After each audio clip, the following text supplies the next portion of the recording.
Saya Dia Megasari Anjaya, sudah bersama dengan Menteri SDM 2016 Pak Archandra Tahar.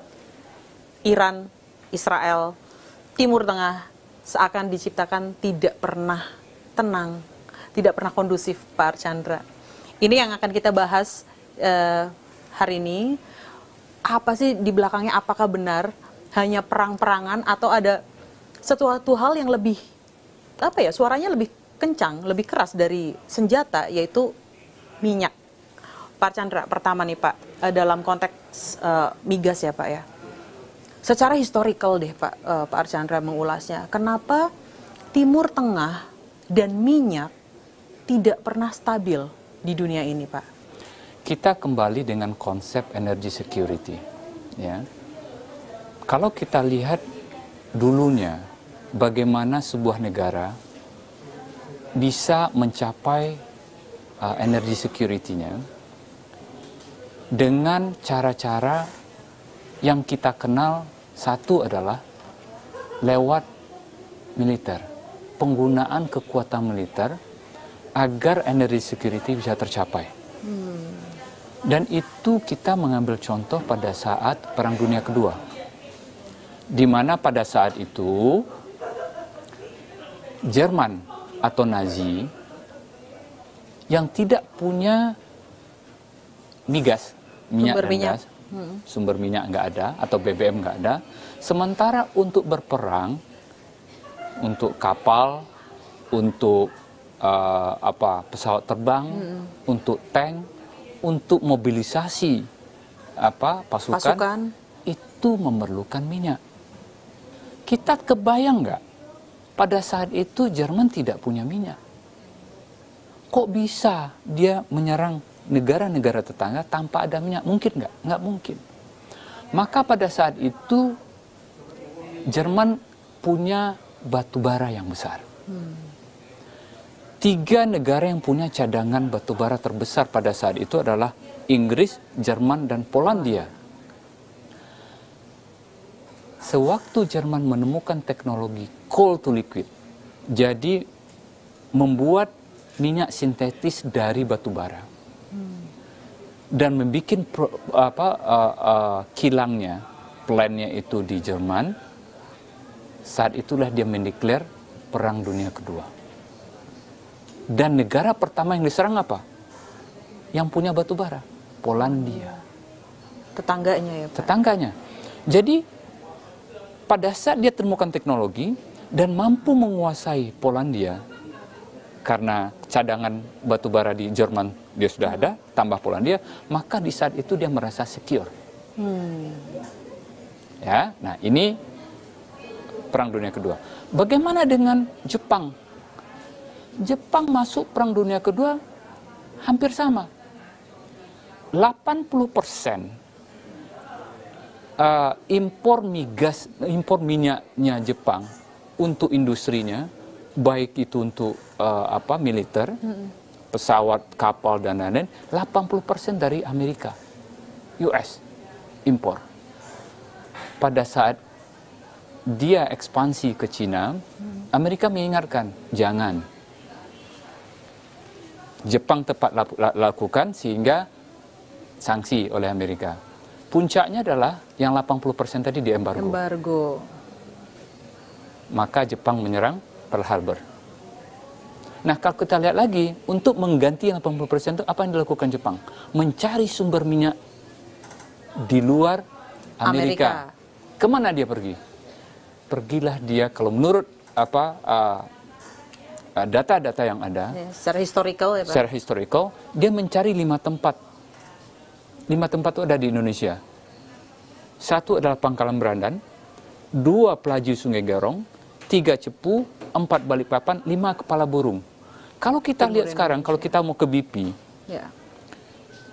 dari Sorong, terus kita dengan pesawat kecil ke Dabo mungkin namanya ya, saya pernah ke sana juga, itu banyak sekali bunker-bunker Jepang. Dan dekat situlah sumber minyak dengan nama lapangan Sele.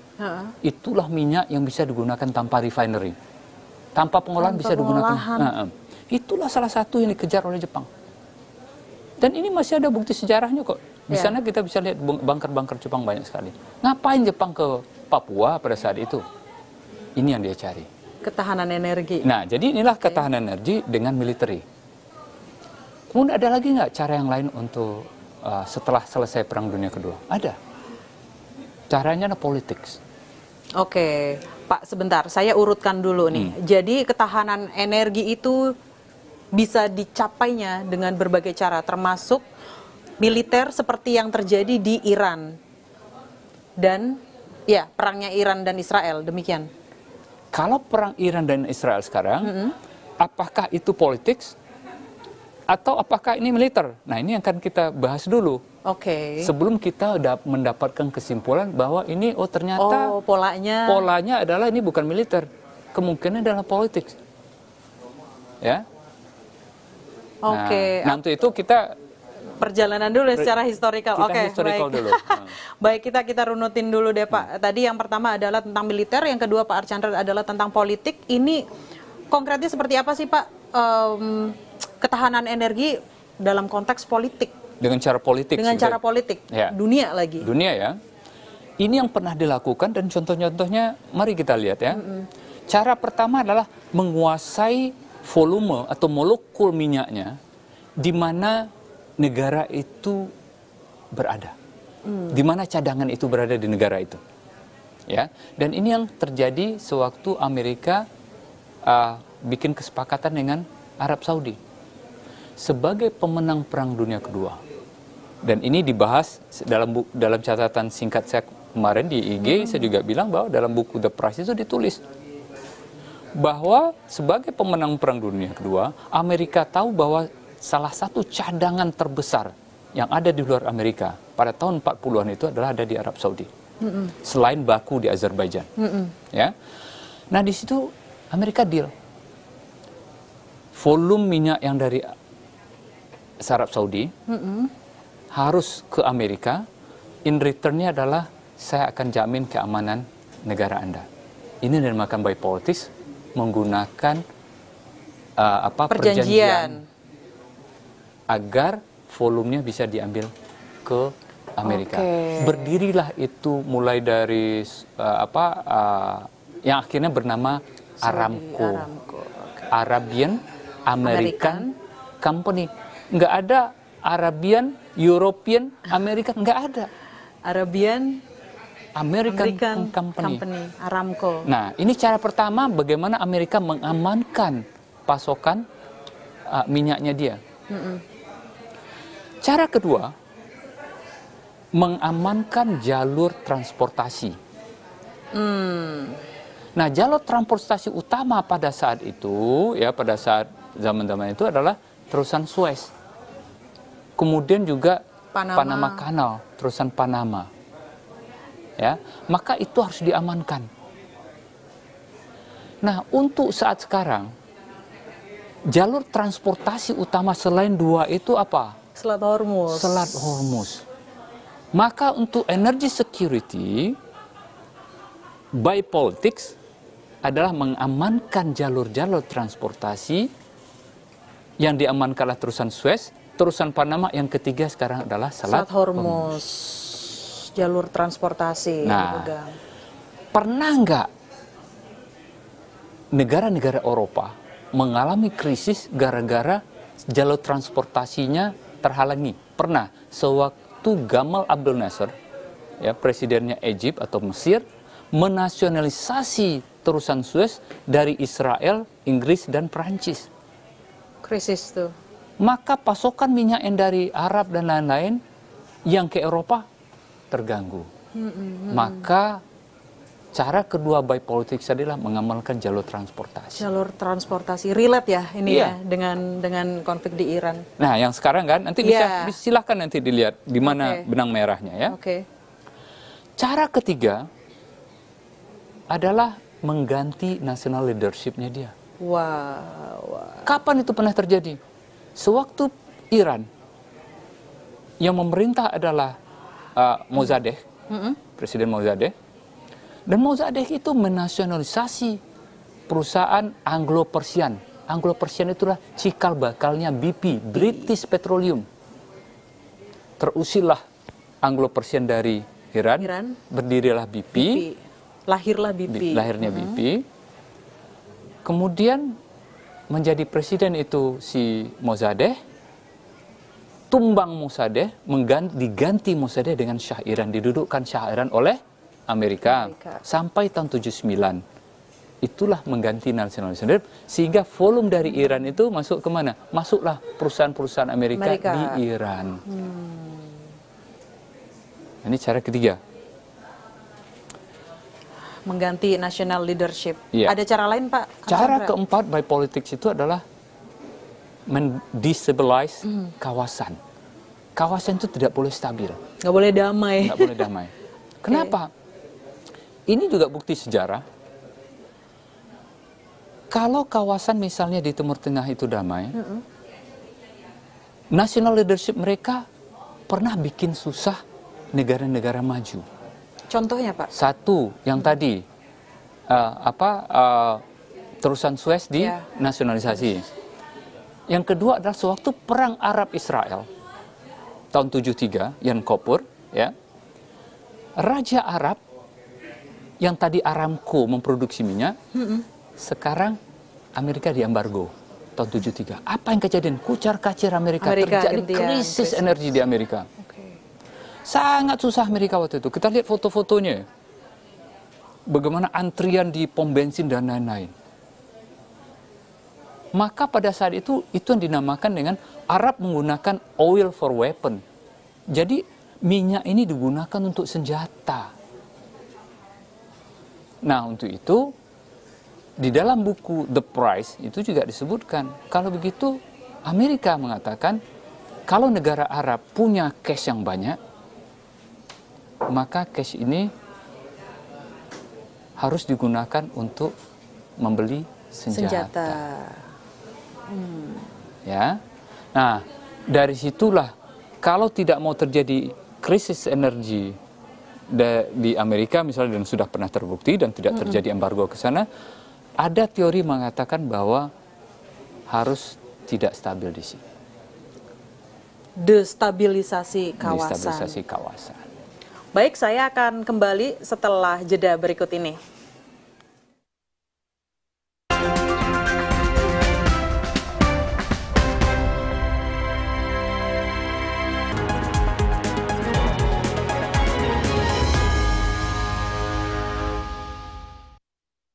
Cara kelima adalah pendirian OPEC dan OECD dan International Energy Agency. Nah, kita juga harus paham juga bahwa kenapa OPEC berdiri, ya. Ini menyangkut masalah fiskal sistem waktu konsesi menggunakan royalti. Jadi Aramco itu yang menentukan harga minyak waktu adalah pembeli Amerika. Dia misalnya harga $10, ya udah Amerika bilang ya udah kamu saya kasih $3, $7, ya kamu cuma $3 minyak buat saya. Harga sebenarnya 10 ya harganya, kamu dapat cuma $3. Nah, beberapa orang pintar di Arab itu disekolahkan ke Harvard, ke Amerika. Di sana dia belajar, oh ternyata nggak mesti pembeli yang menentukan harga. Kita sebagai produser bisa dong menentukan harga. Nah, berumbuklah beberapa negara produser terbesar waktu itu, Venezuela, Iran, dan Arab Saudi di Baghdad tahun 60-an itu mendirikan OPEC. Akhirnya OPEC yang menentukan harga, bukan lagi pembeli. Kelabakan nggak negara-negara OECD waktu itu? Kelabakan. Maka dibikinlah proksi yang dinamakan dengan International Energy Agency yang berhadapan satu lawan satu dengan OPEC. OPEC itu mewakili para produser. International Energy Agency itu awalnya mewakili para pembeli. Nah, disitulah bertempurnya sekarang OPEC cut produksi atau menaikkan produksi. Itu dalam rangka energy security. Untuk mengamankan itu kalau harga ketinggian gimana? Itulah bukan persaingan, antitesa sintesa antara OPEC dan para pembeli. Proksinya ada di OPEC dan IEA itu ya Pak? IEA. Ya. Nah, jadi kita inikan lagi, satu by militer, Dua, by politics. Politik. Yang ketiga yang sekarang juga populer energy security adalah by technocratic. Apa itu technocratic? Dagang. Siapa, Pak? Jepang misalnya, dia nggak menggunakan politik, nggak mau ikut-ikutan perang, ya. Yaudah saya dagang aja. Di sana ada lapangan minyak bagus, sudah saya masuk sebagai pemilik lapangan tersebut, beli PI-nya. Ya. Korea juga sama, saya nggak punya resources, sudah saya beli aja. Saya ikut di hulunya, bisnis, beli berapa share-nya atau berapa PI-nya harganya. Singapura nggak punya, juga sama. Jadi kalau negara-negara yang tidak punya cadangan dan tidak punya produksi juga tentu, maka cara yang ditempuh apa? Teknokratik. Dagang aja. Nah, sekarang terjadi Israel menyerang Iran. Ya kan? Ya, ada Amerika kemudian. Ada Amerika kemudian. Ini yang mana ini yang mau dituju? By politicsnya. Ya. Apakah itu by militer? Oh, ada militernya. Ada Politiknya memenuhi. Apa? Apakah ini dalam rangka menguasai jalur transportasi? memenuhi juga. Memenuhi. Serat Hormuz. Ya. Destabilisasi. Destabilisasi Otomatis memenuhi juga. Apakah ada indikasi mengganti national leadership? We don't know. Kita nggak tahu. Apakah ada indikasi ke sana juga? Ya. Oke. Ya. Ya. Silakan. Yang mana ini? Tapi intinya adalah kalau kita lihat benang merahnya, menurut hemat saya ini adalah masalah energy security. Mungkin ada teori-teori lain ya, macam-macam lah ya, money, politics dan lain-lain. Iya, iya. Tapi saya tertarik dengan ini sih Pak, istilah oil for weapon itu ya Pak. Rasanya sekarang juga yang Pak Archandra juga bilang, rasanya sudah berubah. Oil money for buying weapon. Ya. Apakah itu relate juga Pak? Gini Pak, saya berangkatnya juga dari, mungkin agak jauh sih dari industri migas. Saya berangkatnya adalah dari data-data ekonomi, data makroekonominya Amerika Serikat yang sedang jelek. Misalnya defisit yang tembus 1 triliun US dollar. Entah bagaimana benang merahnya ya Pak. Saya kok membacanya ketika ekonominya Amerika Serikat jelek, meletuslah sebuah perang. Apakah ada energi juga di baliknya yang pada akhirnya bisa menghubungkan oil money for buying weapon itu, Pak Archandra? Jadi kalau kita lihat ya, apakah bisa relate ke sana nggak? Mungkin. Coba kita lihat. 9 April Presiden Trump mengumumkan kenaikan tarif yang bikin ketidakstabilan dalam perdagangan dunia.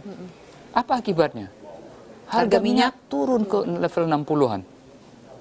Pertanyaannya, pada level berapa perusahaan-perusahaan di Amerika, terutama yang punya lapangan di unconventional di Shell ya, Shell oil maupun Shell gas, di mana ongkos produksinya break even point-nya itu di $40-50. Kalau harga di 60-an, 65, 63, itu tipis sekali. Marginnya. Margin.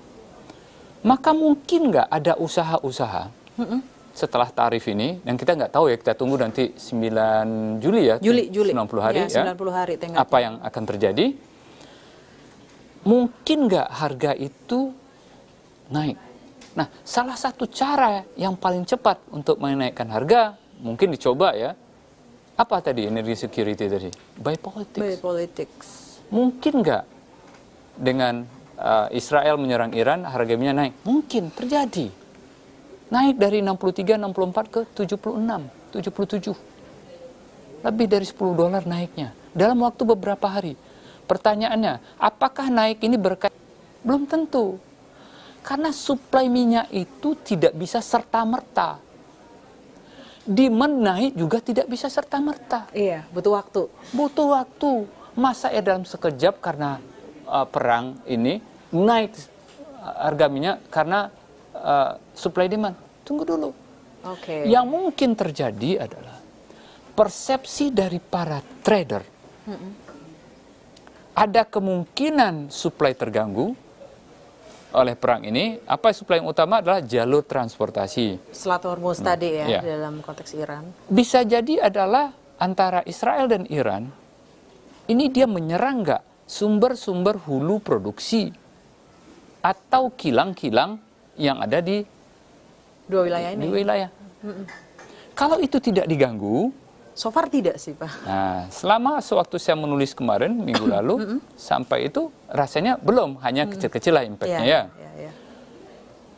Apakah Selat Hormuz terganggu apa tidak? Di awal mereka pikir, oh Selat Hormuz terganggu, maka trader itu berasumsi atau punya persepsi ke depan ini akan terganggu suplainya, naiklah harga. Ternyata berapa hari yang lalu kemarin ceasefire, harga turun langsung. Iya, berarti apakah demand turun waktu itu? Apakah supply? Nggak relate. Ya. Menarik. Artinya Pak, bisakah kami simpulkan bahwa ketika supply dan demand itu tidak serta-merta tercipta dalam 1-2 hari perang, harga minyak bisa melambung tiba-tiba hampir 80 dan tiba-tiba juga turun balik lagi ke level 60-an. Siapa yang menggerakkan harga ini? Apakah memang di pasar minyak ini jauh lebih banyak spekulannya? Karena dulu di kelas Pak Archandra sebelumnya kita harusnya masih sama-sama ingat 70% pasar minyak itu digerakkan oleh spekulan. Hanya yang benar itu 30%. Relate ya Pak? Kalau kita melihat datanya, sewaktu saya belajar tentang trading ini, ya, real trading itu sehari-hari, misalnya di Singapura ya, di Plat Singapura misalnya, mungkin yang 30% yang real, yang bisa physical trading, fisiknya tuh diperdagangkan, ya, beli pisang dengan pisang, beli pisang dengan uang, itu fisik gitu. Sisanya itu adalah paper trading, maka trading itu faktor spekulasinya besar sekali. Terima kasih Pak Archandra Thahar, Menteri SDM tahun 2016. Pasti kita akan ketemu lagi ya Pak, kalau harga minyak bergejolak lagi ya Pak, insya Allah. Terima kasih, saya Diah Megasari Anjaya, pamit.